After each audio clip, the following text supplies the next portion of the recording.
la confiance en Dieu.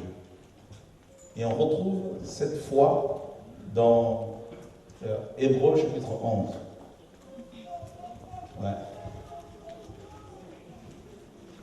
Là, on définit maintenant la foi dans Hébreux 11. Hein?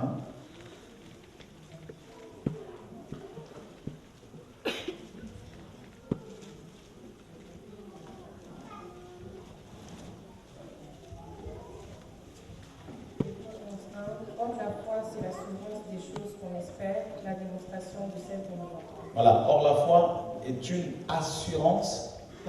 C'est quelle version? Semaine? C'est quelle version que tu as? 8 secondes? Révisé. Donc, la Bible nous dit que la foi, là maintenant on définit la foi indispensable au salut.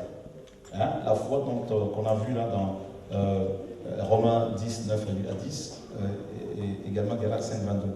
Et là, l'auteur de l'épître aux Hébreux définit cette foi. Il dit que cette foi est une ferme assurance. Comment peut-on savoir qu'une personne a la foi? Eh bien, cette personne doit avoir une assurance ferme. D'accord? Donc, si on nous parle d'une assurance ferme, ça veut dire que, en fait, on ne peut pas savoir si tu as cette assurance-là sans que tu ne sois exposé au problème. Donc, il faut que tu sois soumise à des pressions, à des situations difficiles pour voir si ton assurance est inébranlable ou pas. D'accord? Je prends un exemple.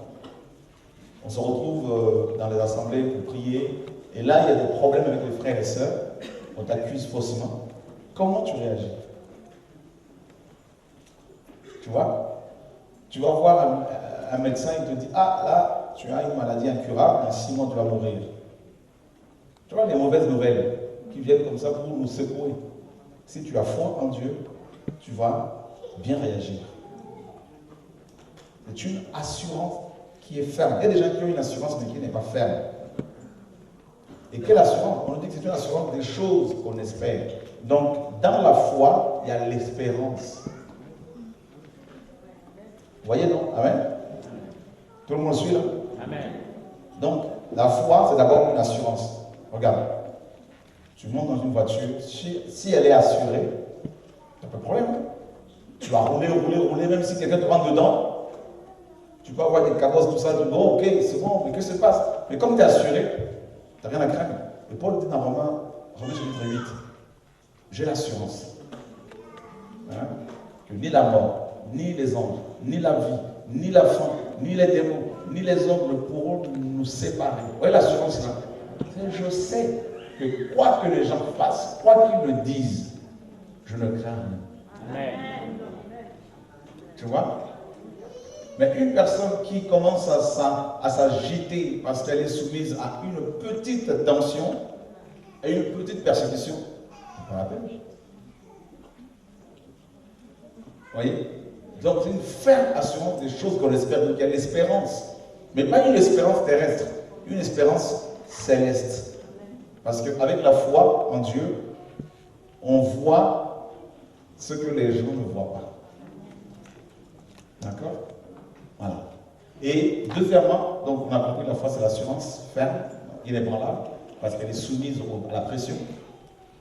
Deuxièmement, on apprend que la foi dans la foi il y a l'espérance.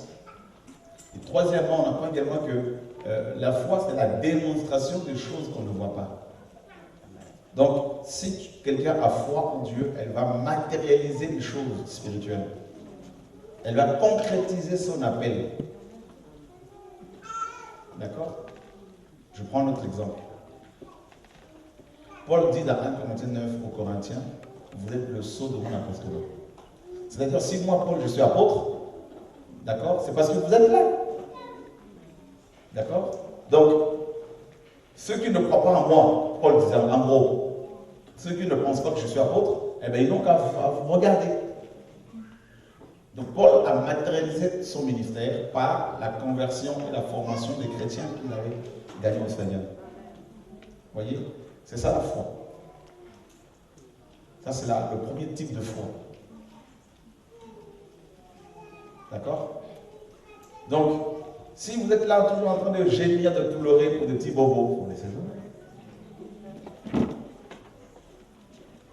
Ça sert à rien. Ah non, mais là j'avance, je ne me marie toujours pas, tout ça.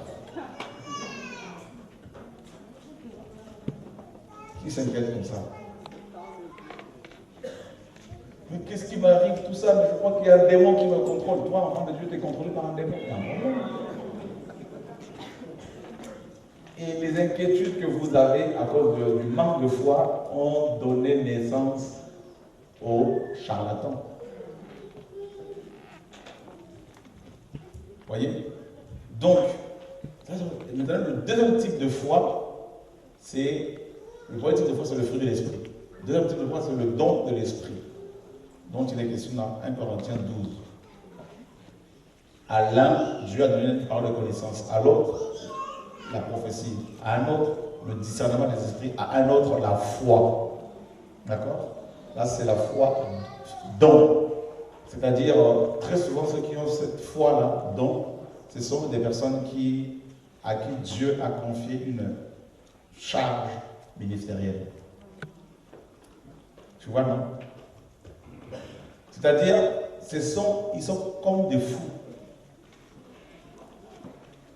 Moïse, devant la mer Rouge, derrière le peuple, il y avait l'armée de Pharaon, devant, il y avait la mer Rouge. Et Moïse dit au peuple, c'est là qu'on va traverser. Tu vois la foi don. Hein? Alors ceux qui n'ont pas la foi don, là, voilà, tout le monde ne l'a pas. Moïse avait cette foi-là, Josué l'avait, Élie l'avait. Tu vois? Et ceux qui sont appelés à accomplir des grandes œuvres dans le royaume, forcément Dieu leur donne ce don. Et Paul l'a dit, il y en a, c'est la foi, donc c'est le don. Voilà. Et puis, troisièmement, il y a la foi évangile.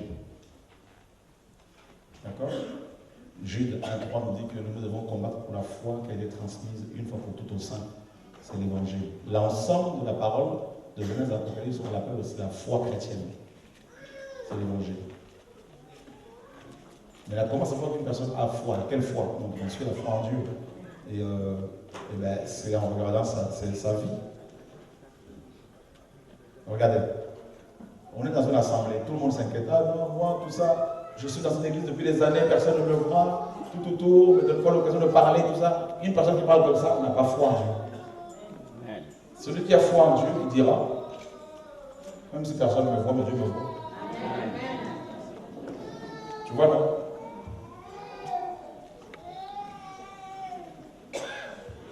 Ça fait 21 ans que je ne vais pas aller voir un médecin. Si Dieu ne donne pas la foi, là, c'est grave. Ni dentiste, ni ophtalmo, ni cardiologue. Personne ne dit le jour où je finirai la mission, je rentrerai. On me prend pour un fou. Je n'ai même pas de couverture sociale. On ne veut pas.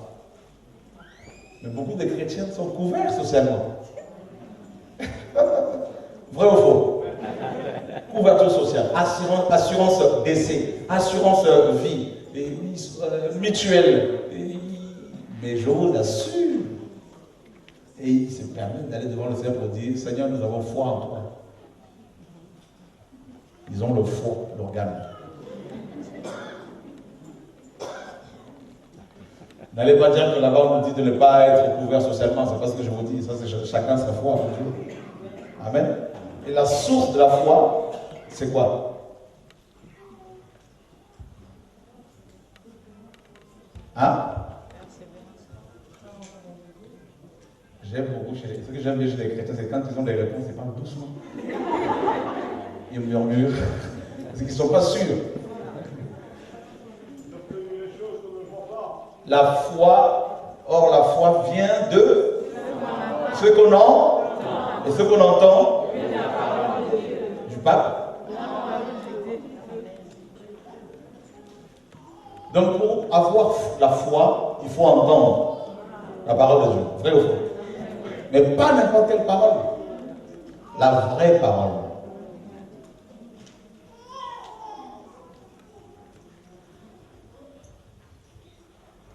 Ok, que Dieu soit béni. Une autre question? Question.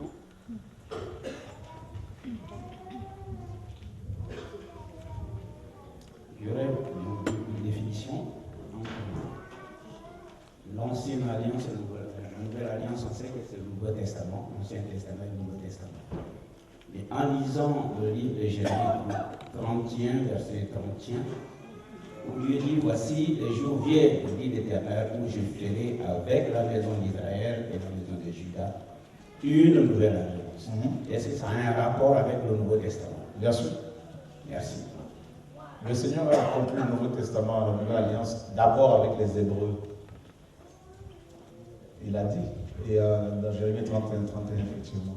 Et l'auteur de l'Épître aux Hébreux va reprendre cette parole dans Hébreux chapitre 8, en disant que cette alliance avait d'abord été, avait été promise d'abord aux enfants d'Israël. Voilà. Amen. Et qu'est-ce que l'auteur dit? Dieu dit, j'écrirai mes lois dans leur esprit, dans leur cœur. C'est ça la nouvelle alliance.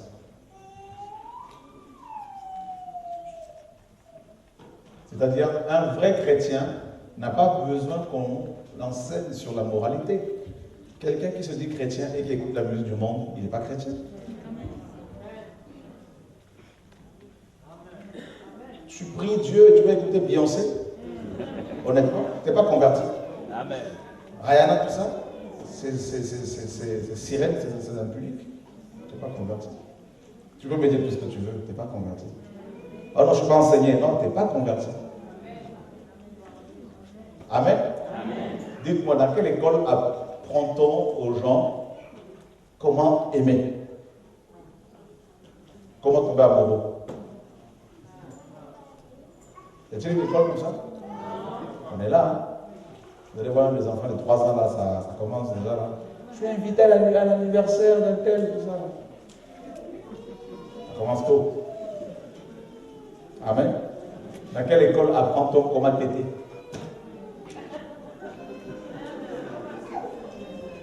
Regardez quand les enfants naissent là, vous allez voir, le jour où dès l'enfant il sort du ventre là, ça cherche. Ça veut dire que quand on est réellement converti, eh bien, la sanctification devient naturelle. Amen. Amen. Il n'y a pas besoin qu'on te dise, crains Dieu. Si tu es dans les magouilles, les trafics de faux papiers, tu n'es pas converti.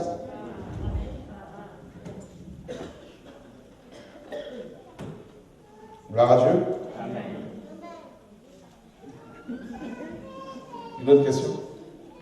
Oui, Paul. Oui, la parole de Dieu nous dit que nous sommes le temple du Saint-Esprit. Notre corps est le temple du Saint-Esprit. Peut-on donner notre sang, nos yeux, éventuellement nos membres, entre guillemets, comme le monde nous apprend?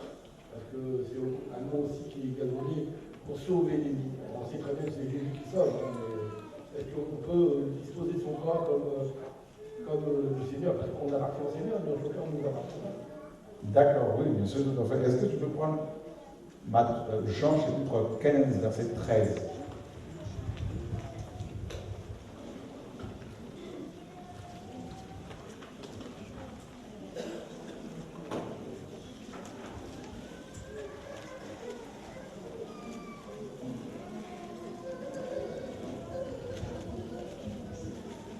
Jean 15, verset 13. Il n'y a pas de plus grand amour que de donner sa vie pour ses amis. Vous êtes mes amis si vous faites ce que je vous commande. D'accord. Alors, qu'est-ce que la vie, selon la Bible de Paul? Lévitique 17.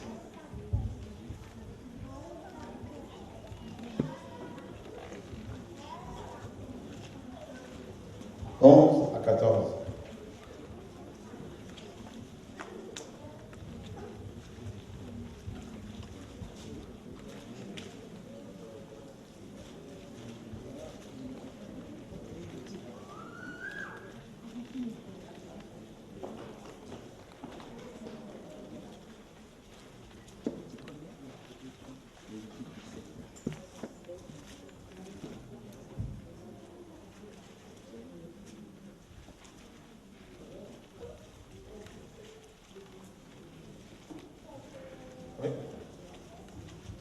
Lévitique 11, 17.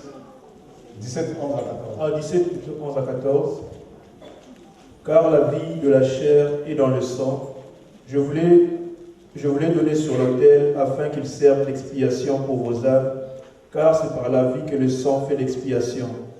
C'est pourquoi je dis aux enfants d'Israël, personne d'entre vous ne mangera du sang, et l'étranger qui séjourne au milieu de vous ne mangera pas du sang. Si quelqu'un des enfants d'Israël ou des étrangers qui séjournent au milieu d'eux prend à la chasse un animal ou un oiseau qui se mange, il en versera le sang et le couvrira de poussière. Car la vie de toute chair, c'est son sang qui est en elle. C'est pourquoi je dis aux enfants d'Israël, vous ne mangerez le sang d'aucune chair, car la vie de toute chair, c'est son sang. Quiconque en mangera sera retranché. Amen. Voilà, la vie c'est le sang. Et le Seigneur a dit, il n'y a pas de plus grand amour que de donner sa vie, n'est-ce pas, pour ses amis. Alléluia. Dieu pour nous sauver, qu'est-ce qu'il nous a? Comment s'est-il pris pour nous sauver? Il a donné son sang. Et le Seigneur a dit dans Jean chapitre 6, celui qui veut avoir la vie, il doit manger ma chair. Et boire mon sang. Imaginez que notre enfant a un problème de santé, votre enfant, vos enfants, et on vous dit que vous avez, n'est-ce pas, votre sang est compatible au sien. Et si vous voulez le sauver, il faudrait vous faire une transfusion. Vous avez les moyens de sauver votre enfant. Comment réagissez-vous? Comment allez-vous réagir?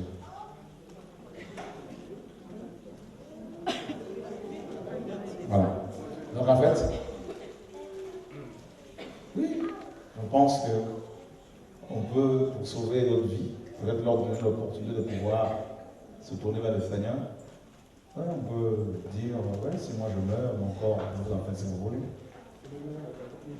Hein? Les yeux, les membres.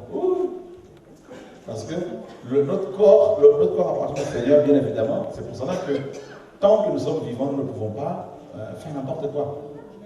N'est-ce pas? Parce que le Seigneur habite en nous. Mais quand nous décédons, le Seigneur n'habite pas encore mort.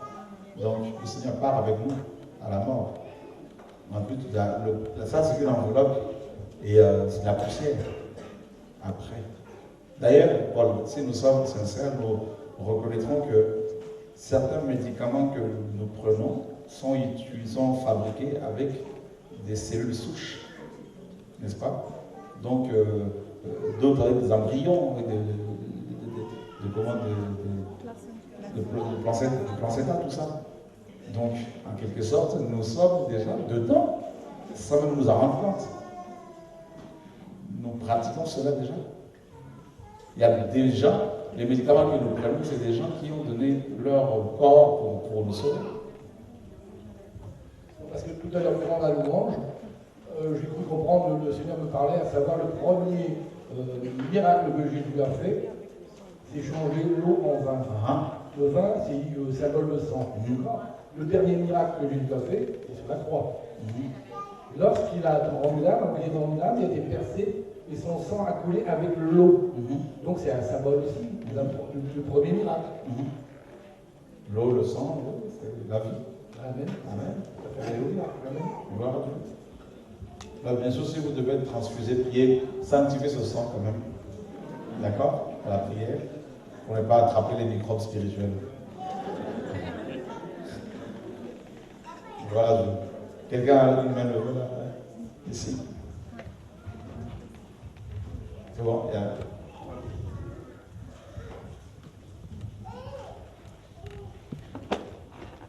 Bonsoir. Comment c'est par rapport à l'hospitalité en fait? Parce que la Bible dit pourvoyez aux besoins des saints et exercer l'hospitalité. Mais je trouve que c'est un terme qui est assez mystifié dans nos assemblées, dans ce sens où, par exemple, il y a un frère ou une sœur qui est dans le besoin, qui ne sait pas où aller dormir, passer la nuit, mais le premier réflexe qu'on a, c'est de dire je ne connais pas son état d'esprit, alors il n'y a quelqu'un chez moi. Et je trouve que ce comportement n'est pas assez biblique, n'est pas biblique en fait. Donc, soit c'est moi-même qui ne comprends pas en fait. Donc, j'aimerais un peu. D'accord. Et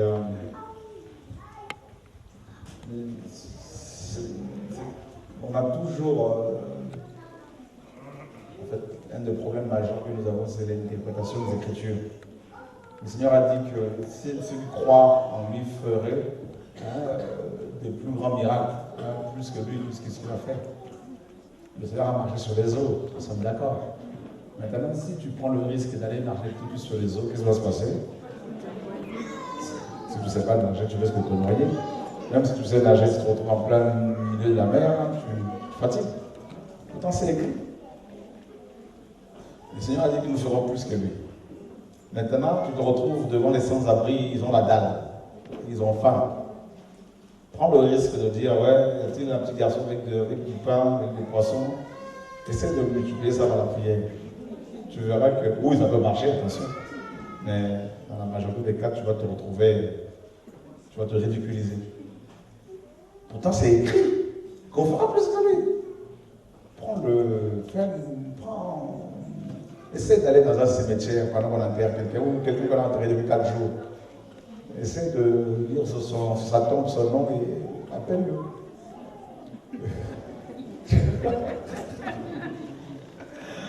Amen.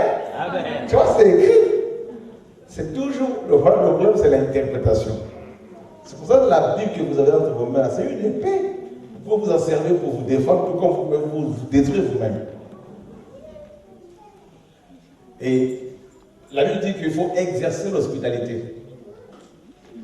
D'accord? Alors, allons voir les gens dans la Bible qui ont exercé l'hospitalité. Donne-moi le nom de la première personne des Écritures qui a exercé l'hospitalité.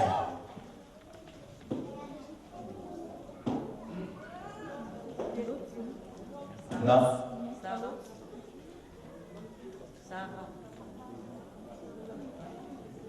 Qui? Qui? Prostituée. Hein? Abraham.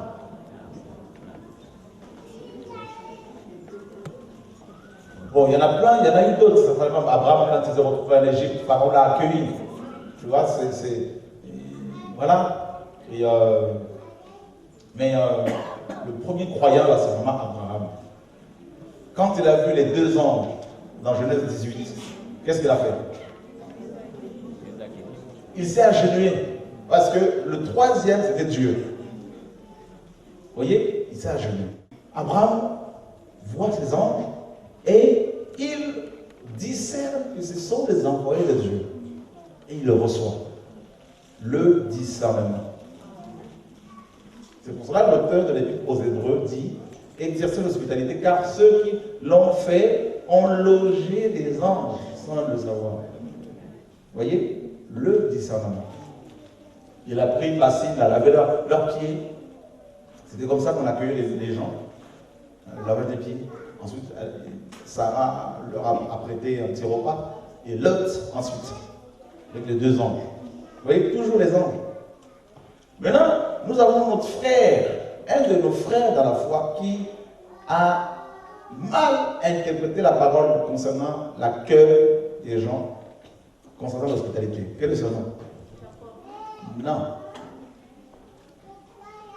Josué. Il a accueilli les Gabaonites. Voyez, sans discerner. Et ça leur a posé des problèmes. Tu vois, non? Voilà. On connaît l'histoire, non? Ça a causé des problèmes.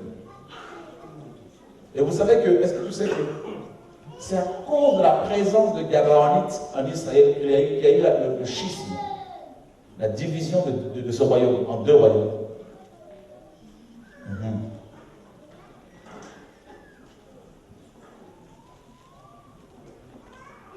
Il est rentré dans une alliance avec eux sans demander la retour du Seigneur.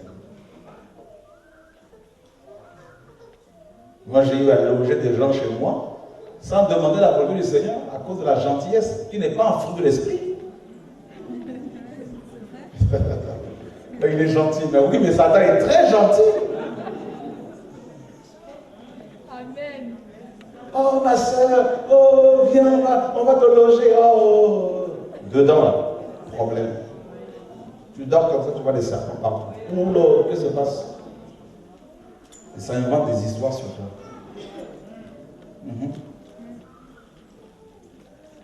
Priez que Dieu vous montre l'état d'âme des gens qui voulaient recevoir chez vous. Sinon, vous risquez de loger des... Excusez-moi du terme. Vous voulez que je parle un peu? Vous risquez de loger des serpents, des cochons.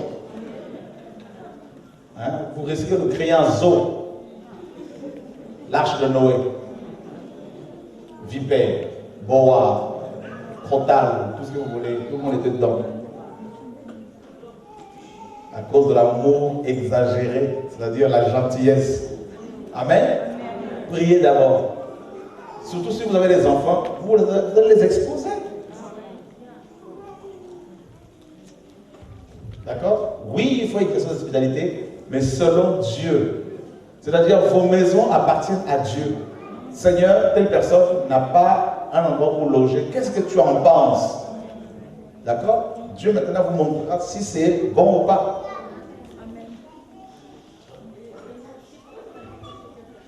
Mais pareil, vous aussi, bon, tout à fait, effectivement.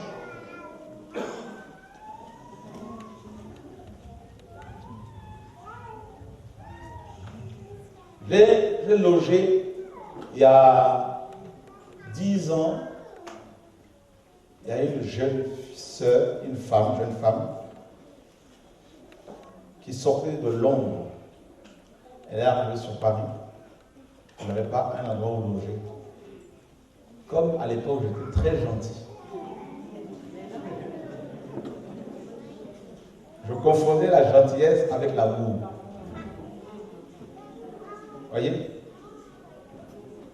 Donc je me suis dit, on est chrétien, mais elle est dans la rue, mais je veux la loger. Et comme j'étais très gentil, je ne voulais pas écouter ma femme à l'époque. On l'a logé. 2 ans.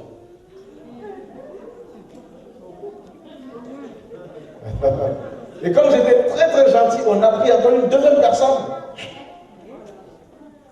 Un jour, à minuit, pendant que je méditais dans ma salle à manger, je vois la sœur qui arrive, qui pleurait. Oula, qu'est-ce qui se passe? Vous voulez que je vous dise tout?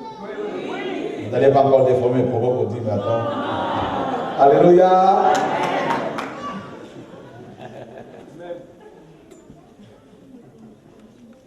Moi, je méditais. Qu'est-ce qui se passe? Oh non, Dieu m'a parlé de mon mari. Que Dieu soit béni. Alléluia, gloire à Dieu.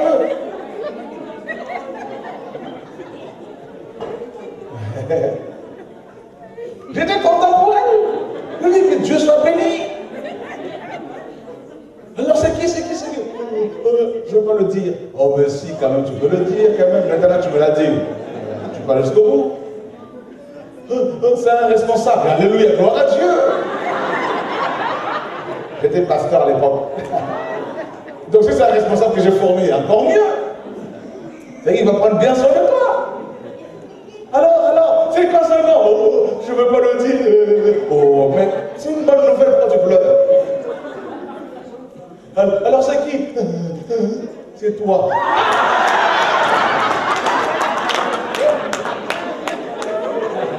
Dis à ton voisin, l'hospitalité.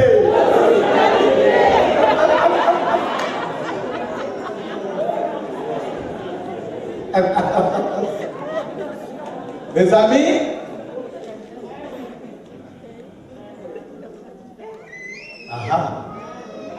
je ne vais pas donner les détails, mais c'est bon. Mon cœur était comme ça, boum, boum, boum, boum. J'ai vu la mort devant moi. Le chemin entre la salle à manger et ma chambre où se trouvait ma femme pour se reposer paraissait très très très long à parcourir, avec un obstacle devant toi. Et Satan vient et dit, voilà, l'hospitalité. Il y a plein d'autres choses que je ne vais pas entendre les détails. Malgré ça, j'étais encore très gentil. On a continué encore l'hospitalité. On y va. Enfin, bref. Dieu! Il faut prier.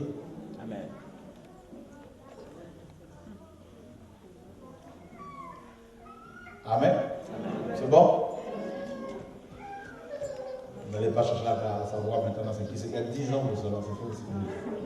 Voilà. On se connaît, hein. Quand on sort d'ici, alors on va taper sur le net. Seigneur, aide-nous. Maintenant, je tremble. Pas de peur, mais tu te dis, Seigneur, garde-nous. Une fois, un homme est venu chez moi à la maison, on l'a reçu. Quand il est parti, il a fait quoi? Quelques heures seulement. On avait du mal à prier. Je disais, mais qu'est-ce qui se passe, Seigneur? On avait mal à prier. Et Dieu nous ouvre les yeux là. Il y avait des animaux partout.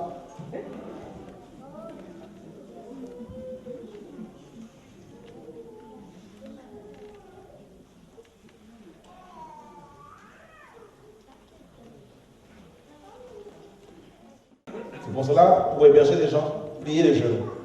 Seigneur, montre-nous. Amen. Montre-nous son état d'âme. Vous allez recevoir des gens chez vous, ils vont vous créer des atmosphères terribles. Vous allez avoir des tensions entre vous, alors qu'avant il y avait l'unité. Mais des tensions sur tensions. Les sentiments. On est trop sentimentaux. Nous sommes trop sentimentaux, nous les humains. Nous voulons être plus gentils que la gentillesse.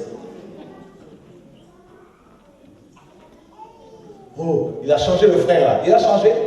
Mais s'il est en galère, il est capable d'assimiler le changement. Tout simplement pour t'avoir. Oh non, mais c'est vrai, on a parlé avec, et il a vraiment changé le frère et veut. Mais qui t'a dit qu'il a changé? C'est Dieu qui te l'a dit ou c'est elle qui te l'a dit? Est-ce que je parle à quelqu'un ici? Je suis convaincu que si Dieu insiste là-dessus, c'est parce que Dieu veut parler à quelqu'un.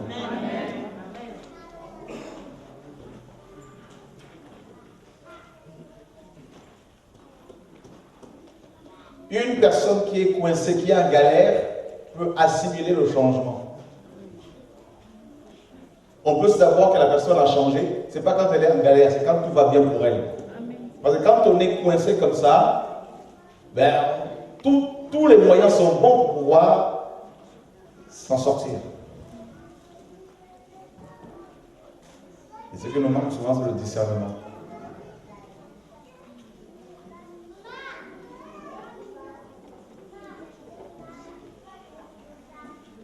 Qui se fait avoir à chaque fois à cause des sentiments? À chaque fois. Je veux qu'on est nombreux.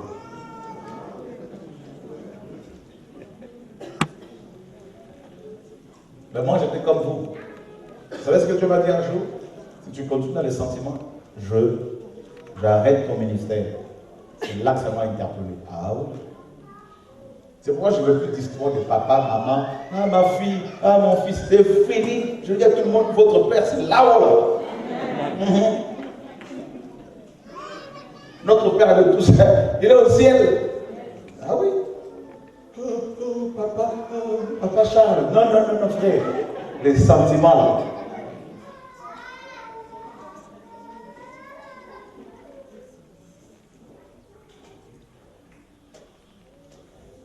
Ça va, tout le monde, ça va?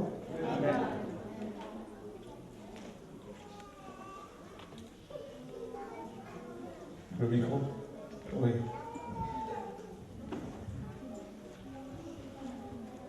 Vous êtes fatigué ce soir? Non. Bonsoir. Bonsoir. Tantôt quand vous parliez, je me suis dit, je ne connais pas bien ça, vous pouvez-vous nous rappeler le parabole du bon samaritain? Ouais, la parabole, ouais. Le bon samaritain, enfin le samaritain était persécuté, était blessé, et puis les serviteurs de Dieu, pharisiens, enfin lévites et sacrificateurs ne l'ont pas aidé. Et c'est un samaritain plutôt qui l'a aidé. C'était un homme, hein. On ne connaissait pas son origine, mais c'est un samaritain qui s'est occupé de lui. Ça m'a un peu interpellé par rapport à l'accueil. Oui. Par rapport au fait d'accueillir quelqu'un, parce que dans la Bible, je ne connais plus le verset, mais il est écrit dans le sens où c'est quelqu'un toqué à ta porte et que c'était un vieillard ou un enfant ou quelqu'un qui mourait de faim ou quelqu'un qui était dans une situation. Non, c'est pas écrit comme ça. Si c'est ton ami, vient frapper chez toi. Et que c'était comme si c'était Dieu ou qui venait aussi, et qu'en le refusant, on le refusait un peu aussi. Oui. C'est un peu... Ben oui, mais si, c'est toujours, ça revient toujours à la même chose, le discernement. C'est le discernement. Quelqu'un, si tu es marié, quelqu'un vient chez toi, une femme qui vient pour un homme, tu es marié, tu aimes ta femme, un homme vient et tu vois que c'est pour séduire ta femme, tu vas l'accueillir? Ben voilà.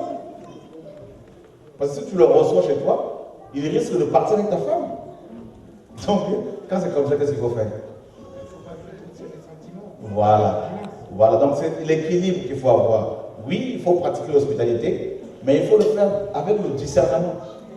D'accord? Voilà. Selon Dieu, pas charnellement.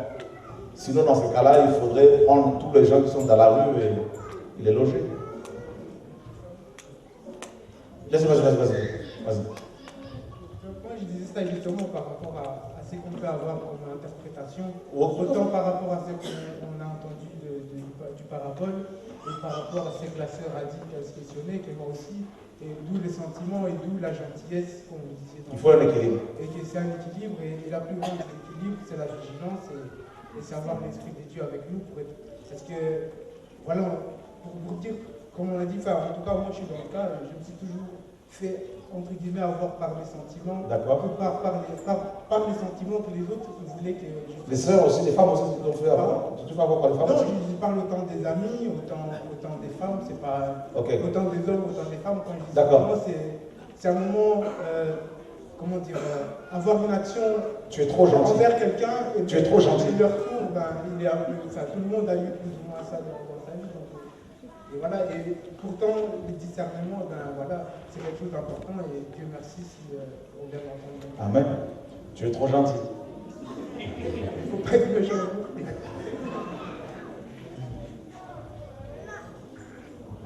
Bonsoir. Bonsoir. Moi j'ai une question et Tout le monde entend? moi je voulais demander concernant le baptême. Alléluia. Si quelqu'un a été déjà baptisé et la personne qui lui a baptisé, par exemple, un public qui ne marche pas bien, et qui a démissionné du travail de Dieu, qui a dit non, je suis un frère simple, donc je ne suis plus pasteur ou je ne sais pas quoi, qui a démissionné. Donc, est-ce que la personne peut se rebaptiser encore ou bien c'est comment? D'accord. Si pendant le baptême, à l'époque du baptême, le baptiseur était, le baptiseur était intègre, le baptême a de la valeur. Mais si pendant à l'époque du baptême, sa vie n'était pas déjà propre, il faut refaire le baptême. Voilà. Mais toutefois, le baptême n'est pas sanitaire, ne sauve pas. Voilà. Parce que maintenant, c'est un ordre que les gens se baptisent 3 fois, 4 fois, ou en Jérusalem. Non, mais ceux qui vont se faire rebaptiser à Jérusalem, comme beaucoup de pasteurs malheureusement le font, c'est parce qu'ils n'ont pas Dieu. Ils cherchent l'onction, ils pensent que Jean-Baptiste a laissé une portion d'onction au Jourdain. C'est pour cela qu'ils vont à Jérusalem. Il faut même jusqu'à prier sur le mur de lamentation. Vous voyez, et ils vous disent, certains pasteurs vous disent que nous allons transmettre vos besoins à Dieu. Donc donnez, écrivez sur des bouts de papier vos prières, vos besoins. En fait, ils ont besoin d'être délivrés, ces pasteurs. Si vous avez l'opportunité de leur imposer les mains, vous pouvez le faire. S'ils le veulent. Amen. J'ai été sur un site internet, j'ai vu des pasteurs que je connais, mais qu'est-ce qu'ils font sur le mur de lamentation? Ils sont en train de prier avec la kippa. Jésus a dit, l'heure vient, ce ne sera ni à Jérusalem, ni dans les montagnes qu'il faut adorer Dieu. Dieu est esprit, il faut que ceux qui l'adorent et en vérité. Donc ça veut dire qu'on peut adorer Dieu sans chanter. Donc comment? L'adoration, ce n'est pas seulement chanter. L'adoration, ce n'est pas seulement chanter. Parfait. Abraham qui a adoré Dieu sur le mont Sinaï, le mont Morija, il avait quel groupe de louanges? Rien. Aucune guitare, aucune batterie, aucune technique vocale. Tout ça. Rien. Amen. Adorer, c'est sacrifier sa vie, consacrer sa vie à Dieu. C'est pas aller faire du gospel à l'américaine, à la Mariah Carey, à la Beyoncé. Vous voyez? Voilà, tout ça là, ça nous voilà, on casse tout. Les églises commerciales, vous avez vu, non? Il faut tout renverser. Dis à ton voisin, il faut tout renverser. Voilà. Carnet de baptême, tout ça, il faut. Voilà. On explose tout. Question? Pour revenir à Galates 5, 22. Tout le monde entend? Galates 5, 22. Galates 5, 22, d'accord? Oui. Il est écrit, j'ai vérifié dans les versions, mais c'est peut-être un détail. Il est écrit, mais le fruit de l'esprit, et ce qui m'a intrigué, c'est le fait qu'on parle de l'amour, de la joie, de la paix, de la patience et tout ça, sous un mot singulier en fait. Sous un mot singulier. Ok, donc le fruit. Le fruit. Ok. C'est explique après qu'ils disent au pluriel de telles choses. Au pluriel. Donc, le fait que c'est Christ qui parle. Est-ce qu'il y a le fait que ce soit Christ et que ce soit une personne qui porte tous ces fruits-là, que c'est Christ en ça, Ok, je comprends ce que je veux dire. Et tu peux lire le verset de telle chose là, pas de telle chose là. Tu peux lire la loi n'est pas contre de telles choses. D'accord. Ça c'est le verset 23. D'accord. Donc, on a longtemps cru qu'il n'y avait qu'un seul fruit. Non, Dieu, on ne peut pas le limiter avec 9 fruits. Il y en a qui pensaient également, comme nous autres dans le passé, qu'il y en avait 9. Il y en a plus que ça. Parce que dans Romains 6, on nous parle au verset 18 à 20, de la sanctification comme étant aussi un fruit. Il y a plusieurs fruits. On ne peut pas limiter Dieu. Et mais maintenant, effectivement, tous ces fruits proviennent de Dieu, de l'Esprit de Dieu. Donc, si on a le Saint-Esprit, comment savoir qu'une personne a le Saint-Esprit? Ce n'est pas par le parler en langue, ce n'est pas par la prophétie. Parce que tout le monde peut parler, certains parlent en langue. Quand il y a quelle onction, vraiment. Hein? Ce n'est pas les fruits de l'Esprit. On reconnaît un arbre à ses fruits. Mais le fruit de l'Esprit, c'est là, l'amour. C'est quoi l'amour? Qu'est-ce que l'amour? C'est quoi l'amour? C'est le sacrifice. Oui. C'est pas loin. Hein? L'amour, c'est le sacrifice, effectivement. C'est la compassion, effectivement. Hein? L'amour de Dieu, c'est qui? L'amour, c'est qui? Jésus. On peut me donner un verset? Qui peut me donner un verset qui dit que Dieu est amour? Jésus est amour. C'est pas dit comme ça. Dieu est tant aimé le monde qu'il a donné son fils. Ça, c'est pas ça. Qui? 1 Jean 4, verset? Non, verset 8. Celui qui n'aime pas n'a pas connu Dieu, car Dieu est amour. Amen. D'accord? Donc, l'amour, c'est Dieu. D'accord? Donc, quelqu'un qui a l'amour, comment peut-on savoir qu'une personne a l'amour? Hein? Les fruits de l'esprit. D'accord? C'est-à-dire? Attends. D'abord, il y a l'amour. Hein? Vrai ou faux? L'amour. Alors, on a défini l'amour. L'amour, c'est Dieu d'abord. Amen? Ok. Dans 1 Corinthiens 13, Paul dit, si je donne tous mes biens aux pauvres, et si je n'ai pas l'amour, je le suis? Frère, comment quelqu'un peut-il donner tous ses biens aux pauvres? C'est-à-dire, il donne même sa maison, il dit au clochard, venez dormir là-dedans, moi je dors dehors. Comment une telle personne peut-elle manquer d'amour?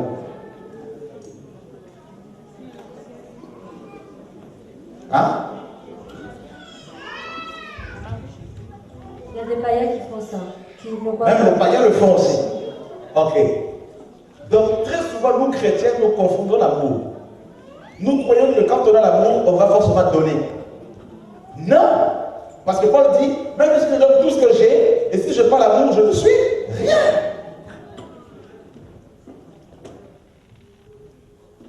C'est-à-dire, l'amour, c'est l'œuvre, c'est quoi? L'amour, ce sont des actes. Quoi comme acte? d'être bien avec mon prochain. Mais les païens le font aussi.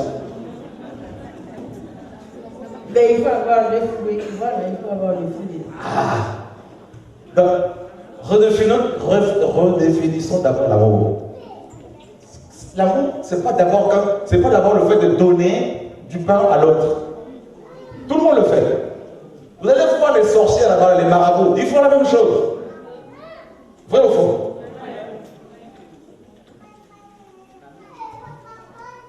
Bill Gates donne des millions aux gens. Il n'est pas chrétien. Vrai ou faux? Bon, Paul dit en plus de ça, même si je me fais brûler pour mon frère, si je n'ai pas l'amour, je me suis dit, oh. Comment quelqu'un peut-il accepter d'être tué à la place de l'autre et manquer d'amour? Hein?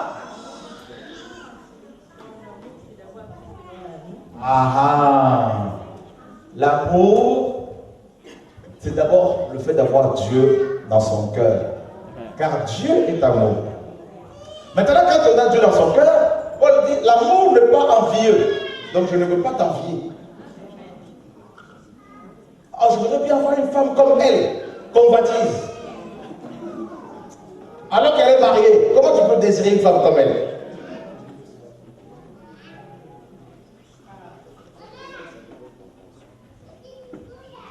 Donc, même si tu...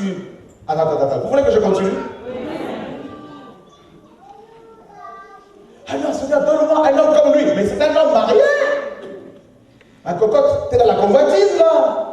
Tu as besoin de la délivrance parce que tu n'as pas l'amour. Même si cet homme est un jumeau, même s'il a un frère jumeau, ils ne sont pas pareils. Est-ce que je me fais comprendre?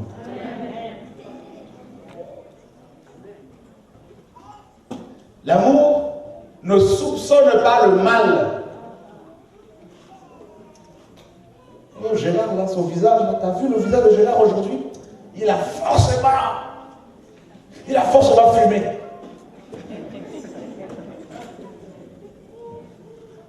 Et le soupçon devient une vérité.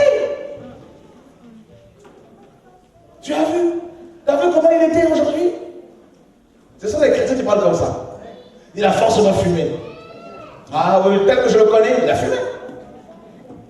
Soupçon. C'est vrai que dans nos églises, le soupçon a remplacé le don de discernement des esprits. Je ne vous cache pas. Vous voulez que je vous dise la vérité? Donc, qui veut que je parle? Même si vous ne le voulez pas, je parlerai. Je trouve que Bruxelles, vous êtes très particulier. À Bruxelles, on marche sur les œufs.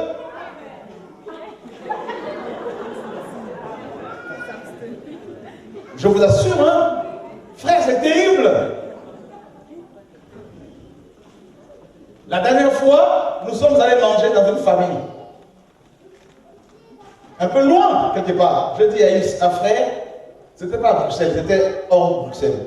Je dis à un frère, tout Bruxelles sera au courant. Vous voyez, on est là, on regarde. Bon, le frère Chora était aujourd'hui, il était là-bas. Maintenant, on est comme ça, c'est impossible. Dis à ton voisin, c'est ça Bruxelles.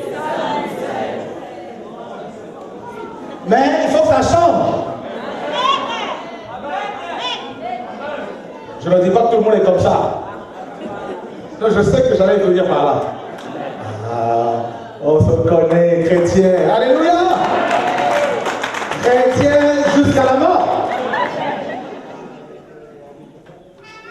Posez-moi la question, qui sont les chrétiens? C'est une race qui n'aime pas être titillée. Quand on titille, ça fait mal. Mais pourtant, frère, je vous assure, vous savez que nous vous aimons beaucoup, mais je vous assure quand même, il faut le reconnaître, nous marchons sur les œufs à Bruxelles. Pas avec tout le monde, mais il y a tellement un esprit de soupçon. Vous savez, j'avais pas pu de parler de ça. C'est des questions que les frères se posent, et là je développe. C'est impressionnant. Une personne qui est soupçonneuse n'est pas dans l'amour.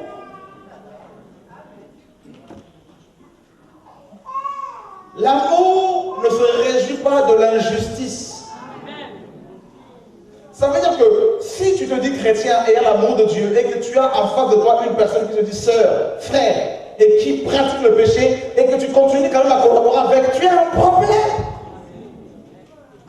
Tu n'as pas l'amour.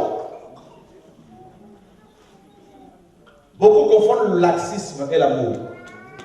Le laxisme, c'est oh, c'est pas grave, tout le monde est capable. Chacun est libre, hein, chacun fait ce qu'il veut. Non. Oui, on fait ce que l'on veut, mais quand même, si on veut prier ensemble, on doit respecter la parole. Amen. Voilà.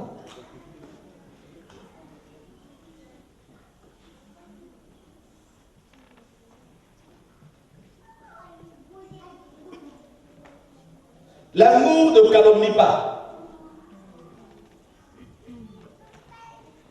Quand je dis qu'on marche sur les œufs à Bruxelles, parfois, vous savez, parfois, quand tu dis A, ce que j'ai constaté, là-bas, ça sort Z. Tu dis, mais c'est pas ce que je dis. Ah, mais c'est grave.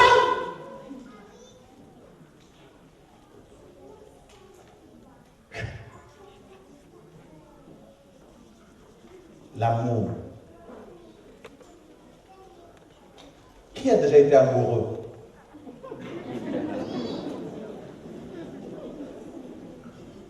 Pas tous, il y a les enfants aussi parmi nous. Ceux qui n'ont jamais été amoureux, on va prier pour vous.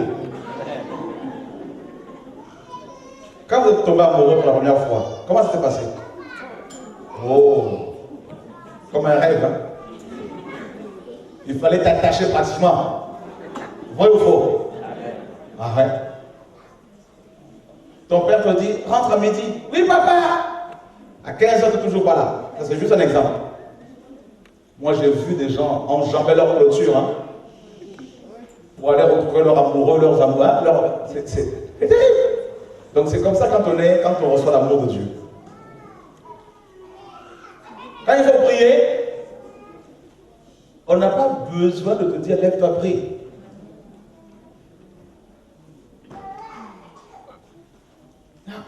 Tu fais les choses naturellement. Parce que tu es amoureux de Dieu. Celui qui a l'amour de Dieu est amoureux de Dieu. D'accord? Et on grandit dans cet amour. Celui qui a l'amour de Dieu ne peut pas aimer son mari ou sa femme plus que Dieu. Non. Celui qui a l'amour de Dieu ne va pas privilégier sa relation avec les frères et sœurs au détriment de la relation, que la relation qu'il a avec le Seigneur. Non. Il va toujours privilégier la relation avec Dieu sur une relation.